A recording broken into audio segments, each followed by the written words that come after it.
जय हिंद दोस्तों, welcome back और एक नए वीडियो में और एक नए टॉपिक्स के साथ। मैं हूं आपका दोस्त राजेश और मैं हूं डॉक्टर देव। दोस्तों, आज का जो वीडियो हम लेके आए हैं जिसका टाइटल है Pakistan totally shocked on PM Modi visit Indonesia, warm welcome with जय भारत। तो पाकिस्तान को शॉक्ड हर एक समय होता ही रहता है। उसका रीजन यही है कि उसका मतलब पाकिस्तान का पड़ोसी मुल्क तो हम है इंडियन, तो दिन प्रतिदिन कोई ना कोई उसको अच्छी न्यूज मिल रही है, दिन प्रतिदिन अच्छी न्यूज मिल रही है। उसको मौका ही नहीं मिल रहा है कि हम मतलब भारत को गालियां कब दे, ऐसा कोई मौका ही नहीं मिल रहा है। क्योंकि जो मोदी जी कर रहे हैं वो मतलब सब पूरे वर्ल्ड देख रहा है और मोदी जी का हर एक कंट्री में कैसा वेलकम हो रहा है। और खास करके मोदी जी के लिए और भी बहुत, मोदी जी को अब सीट से हटाने के लिए बहुत लोग गेम खेल रहे हैं, लेकिन वो गेम में कभी फंसने वाले नहीं है। तो चलिए पहले वीडियो देखते हैं। वीडियो अच्छी लगे दोस्तों तो लाइक और शेयर जरूर कीजिएगा। चैनल पे पहली बार आए और अब तक सब्सक्राइब नहीं किया है तो सब्सक्राइब जरूर से कीजिएगा, जरूर से कर लीजिए। चलिए वीडियो स्टार्ट करते हैं। मैंने तो अक्सर एक चीज देखता हूँ, पाकिस्तानी लीडरशिप को तो कोई भी नहीं बुलाता यार। ये एक बड़ी परेशान कुन बात है। अल्लाह पाक ने हमें सजा दी कि 93,000 हमारे जो जंग में लोग पकड़े गए जो जिनको आप जंगी कैदी कहते हैं, शिमला कॉन्फ्रेंस के बाद उनको आज़ाद करवाया गया। चला कि हमारे वजीर आजम ने जाना था केनिया किसी कॉन्फ्रेंस में, वो गए ही नहीं डरते डरते। उन्होंने कहा मुल्क में हालात खराब है, महंगाई है, बिजली है। वो मुसलमानों के ऊपर जुल्म करते हैं, हमारी उनके साथ इसीलिए दुश्मनी है। जो इधर गैर मजहब बैठे हुए हैं उनके साथ जो जुल्म होता है उसका जिम्मेदार कौन है? क्या बात है। साउथ पोल पे जाने वाला पहला मुल्क है, यानी कि उसकी जो रिसर्च साउथ पोल के वाले से होगी वो इंडिविजुअल कैपेसिटी में होगी और उसकी अपनी कमांड में होगी।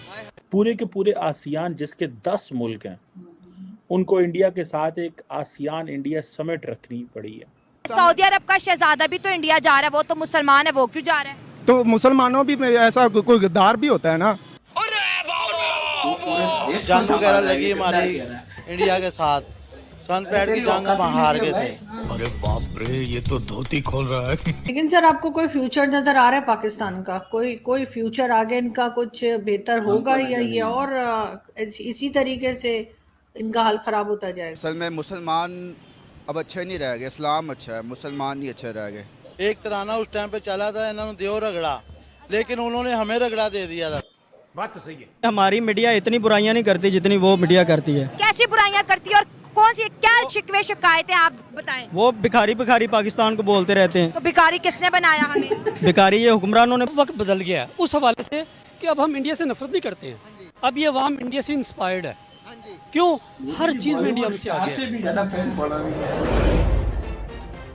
और सबको मिलते हैं यार, सबको नहीं हो सकते दुश्मन। चाइना और पाकिस्तान आपस में दोस्त है कि दुश्मन है?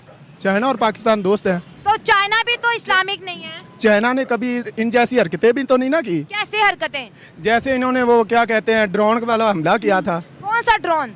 जो इन्होंने ब्रह्मोस की बात कर रहे हैं, मियां चन्नू पे जो फेंका था। जी जी। अच्छा, तो आप इतनी इंडिया की फेवर क्यों करती है? आप वो एक दफा आगे भी आपने ये इंडिया की बात की थी कि इंडिया में उधर वो लड़कियों को ये बना रहे हैं, ये बना रहे हैं। क्या इंडिया में तो लड़कियों को कुछ नहीं बना? नहीं, आपने बताया था कि पायलट बना रहे हैं, फलां बना रहे हैं। देखिए, हम बात करते हैं तरक्की की। इंडिया और पाकिस्तान एक दिन आजाद हुए। एक मिनट, एक दिन इंडिया बना, पाकिस्तान बना 1947 में। हमने इकट्ठी शुरुआत की, समझ गई? ऐसे ही है।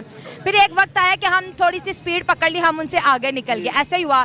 फिर अब एक ऐसा वक्त आया कि उन्होंने बड़ी स्पीड पकड़ लिया, हम पीछे रह गए। हम यहाँ पर मेजर इशू डिस्कस करते हैं कि वहाँ पर ऐसा हो रहा है, हमारे मुल्क में भी यूथ है, पढ़े लिखे लोग हैं। वहाँ पे बस सब बेरोजगार ज्यादा है, बहुत ज्यादा है। उधर भी बहुत बेरोजगार है, इधर भी है। हाँ बिल्कुल, वहाँ पे बेरोजगारी है, हम ये नहीं कहते, वहाँ पे भी बड़े मसले हैं। लेकिन ये सरकार कुछ करती दिखाई दे रही है, लेकिन हमारा सारा मुल्क जो है सरकार करती देख रहे हैं आपने। अब मैं आपको बताती हूँ, वहाँ पे ना अमेरिका का सदर आ रहा है, तो क्या इसमें पहाड़ उन्होंने बड़ी बात है, सुपर पावर वहाँ आ रही है। तो हम भी बहुत बड़े सुपर पावर हैं, हम नबी का कलमा पढ़ने वाले। बिल्कुल इस्लामिक होके गैर मुस्लिम होके आ रहा है वहाँ, तो वहाँ उसकी क्या अहमियत है? सऊदी अरब का शहजादा भी तो इंडिया जा रहा है, वो तो मुसलमान है, वो क्यों जा रहा है?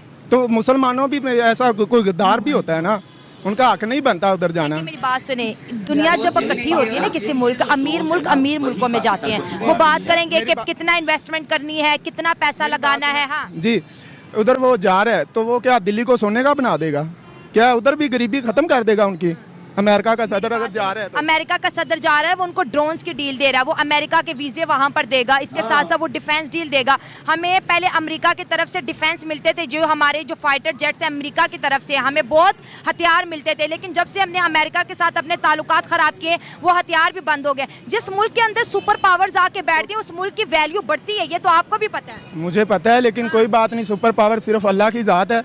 तो हम 5 वक्त की नमाज पढ़े, कलमा पढ़े और अल्लाह को याद करें, बस हमसे ज़्यादा कोई। अल्लाह माफ करे, बहुत मनुष्य लग रहे हो, मत करो, रहने दो, बहुत बुरे लग रहे हो। तौबा तौबा तौबा, सारा मूड खराब कर दिया। जैक सुलिवन ने ये जो देखने जैसा डिस्कशन में ये कहा है कि इंडिया में जो G20 समिट हो रही है वहाँ पे चाइना का ना आना या चाइनीज़ प्रेसिडेंट का ना आना, इट मीन्स कि चाइना जो है वो स्पॉइलर है। ज़ाहिर बात है इस बात से इंडियंस को बड़ी तकवीयत मिली है और अमेरिका ने अपना फुल वज़न भारत के पलड़े में डाल दिया और फुल वज़न उन्होंने नरेंद्र मोदी को दिया। मैं अब आपको बताऊं दोस्तों कि इंडिया आसियान समिट हो रही है एक बेसिकली, और ये जो समिट है बेसिकली आप इसको हैरान होंगे कि इतना बड़ा इंडिया कंट्री है इन टर्म्स ऑफ इकोनॉमी और in terms of for a financial and economic partnership कि पूरे के पूरे आसियान जिसके 10 मुल्क हैं उनको इंडिया के साथ एक आसियान इंडिया समिट रखनी पड़ी है। आपको पता है पाकिस्तान जो है वो तो ऑब्जर्वर भी नहीं है इस ग्रुप का, और मैंने तो अक्सर एक चीज़ देखता हूँ, पाकिस्तानी लीडरशिप को तो कोई भी नहीं बुलाता यार। क्या रे भिकमंगिया, क्या देख रहा है? हाँ, हलवाई क्या? ये एक बड़ी परेशान कुन बात है। अगले दिन हमें पता चला कि हमारे वज़ीर आज़म ने जाना था कीनिया किसी कॉन्फ्रेंस में, वो गए ही नहीं डरते डरते। उन्होंने कहा मुल्क में हालात ख़राब हैं, महंगाई है, बिजली है, इतने मसले बने हुए हैं, केयर टेकर वज़ीर आज़म आते ही जहाज़ों पे बैठ के चला जाएगा बाहर। मोदी साहब का शेड्यूल निकला है कि ही इज़ गोइंग, क्या नाम है उसका, अमेरिका, उधर सॉरी इंडोनेशिया जा रहे हैं। वो रात को 3 बजे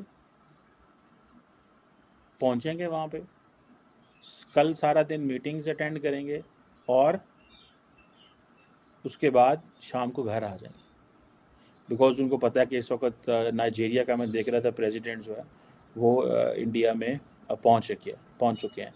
नाइजीरिया के फॉरेन मिनिस्टर और सारे लोग वो पहुंच चुके हैं, और भी मुल्कों के लोग जो हैं वो आ रहे हैं।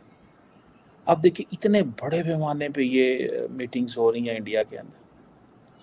इंडियन लीडरशिप जो है हर रोज़ कहीं ना कहीं पहुंची होती है। अरे भाई, तो जैसे हम हैं वैसे ही हमारा इमेज बाहर की दुनिया में डिस्प्ले हो रहा है, और यही वजह है। अब देखिए अगर यही चीज़ होती ईरान के बारे में या चाइना या अफगानिस्तान के बारे में, किसी की ज़रूरत ना होती। वो लोग अपनी सेल्फ रिस्पेक्ट करना भी जानते हैं और करवाना भी। सेल्फ रिस्पेक्ट क्यों नहीं है भाई? यही वजह है ना कि हमारे अपने अमाल भी ऐसे नहीं है। हमारा डिस्प्ले एक तो हमारी ज़ात की नहीं, हमारे हुक्मरानों ने हमारा डिस्प्ले बड़ा गलत पेश किया हुआ है। वो लोग जब आते हैं ना इंडिविजुअली, उनका कोई बंदा आता है तो यकीन करें वो पाकिस्तान की तारीफ़ करते हैं, पाकिस्तान के हॉस्पिटैलिटी की, पाकिस्तान के जो है ना लोगों के रवैये की, हर चीज़ की करते हैं। लेकिन वो लोग अब जब हुक्मरान लेवल पे बात होती है वो लोग हेजिटेट करते हैं। उन्हें पता है यार ये भूखा नंगा मुल्क है। आपको पता होगा एंजेलिना जूली जब आई थी, एंजेलिना जूली आई थी, वो क्या कहकर वापस गई थी? आपको याद होगा, गिलानी का दौर था, हम सबको पता है भाई। ये हम क्या करें भाई, हमारे पर क्या क्या गई थी? दोबारा रिवाइंड कर। आपको याद होगा कि एंजेलिना जूली जब यहाँ पर आई थी, असल में वो विज़िट करने आई हमारे मुल्क के हालात के मुताबिक, वो यूएनओ की तरफ से रिप्रेजेंटेटिव बनकर आई थी। लेकिन उसने कहा था ये मुल्क तो भूखा नंगा लगता ही नहीं है, इन लोगों की अय्याशियत देख के लगता ही नहीं है इन लोगों को इमदाद की ज़रूरत है। वो इस तरह की कुछ स्टेटमेंट देके गई थी, मिली जुली, मतलब मैंने अपने अल्फाज में आपसे कही है।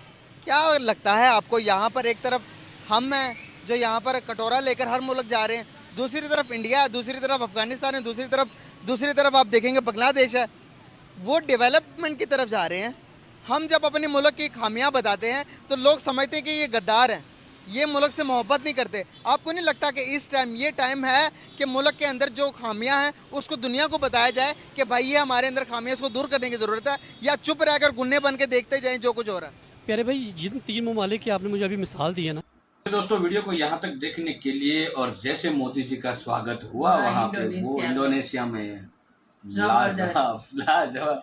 और मोदी जी का हर एक हाँ, वो हर एक कितनी country में- पब्लिक सब मिलना चाहती थी हाँ, मोदी जी को। और बॉलीवुड हाँ। स्टार से भी ज्यादा मेरे को फैन दिखे हाँ, उसको। और सबको मोदी जी मिले, हाँ, सबको कोई सबसे हाथ मिलाया हाँ, मोदी जी। और हमारे देश के लोग वहाँ पे जो हमारा जो ट्रेडिशनल जो होता है, हाँ। और जैसे कास्ट वाइज भी ट्रेडिशनल होता है, उस ट्रेडिशनल में लोगों मिलने आए, उसको हाथ मिलाने के लिए आए, हैंडशेक करने आए, और बहुत लोगों ने अच्छी अच्छी बात भी मोदी जी के साथ की होगी यार। और रात को इतना बड़ा स्वागत रहा है, मोदी जी 3 बजे पहुंचे थे वहाँ। और अभी जो है ना, पाकिस्तान लोग ये जो बोल रहे हैं ना, देखो हमारे देश में मोदी जी हमारे यूथ के एक हीरो बन चुके हैं, क्योंकि वो जो दिमागी ताकत उसके पास है ना, वो दिमागी ताकत मैं किसी में देख नहीं रहा हूँ। और पाकिस्तान में अभी क्या हालात है पता है? पाकिस्तान में हालात ऐसे हो गए, जो गरीब है ना वो और गरीब होते जा रहे हैं, और जो अमीर है वो और अमीर हो जाते हैं, बीच में फंस गए मिडिल क्लास। तो कोई भी एंजेलिना जोली आए या और कोई भी आए, तो वो आपकी जो अय्याशी जो है ना, हाँ, वो देखने बड़े के बाद लोगों यही बोलेंगे। तो ये तो हर एक कंट्री में ऐसा तो होता है। देखो आप आवाम जो है ना, आवाम के हाथ में सब कुछ चीजें होती है। ऐसा नहीं है कि आपके हुक्मरान जो है वो जो कहेंगे के करेंगे वही आप करोगे। उसको पता है आपकी जो नस है ना, उसको कैसे दबानी है, कैसे मरोड़नी है, आपका जो हैंड है कैसे मरोड़ना है, वो आपके मतलब जो हुक्मरान है उसको पता है। ठीक है, जो आप मतलब नजरअंदाज करते हो। ठीक है, तो इस तरह से रहेगा तो देश का हालत यही होगा। और दोस्तों, वीडियो के बारे में आपकी क्या राय है कमेंट में लिखकर जरूर बताएगा। वीडियो अच्छी लगे तो लाइक और शेयर जरूर कीजिएगा। मिलते हैं और एक नए वीडियो में और एक नए टॉपिक्स के साथ आपके साथ। टिल देन, जय हिंद, जय भारत।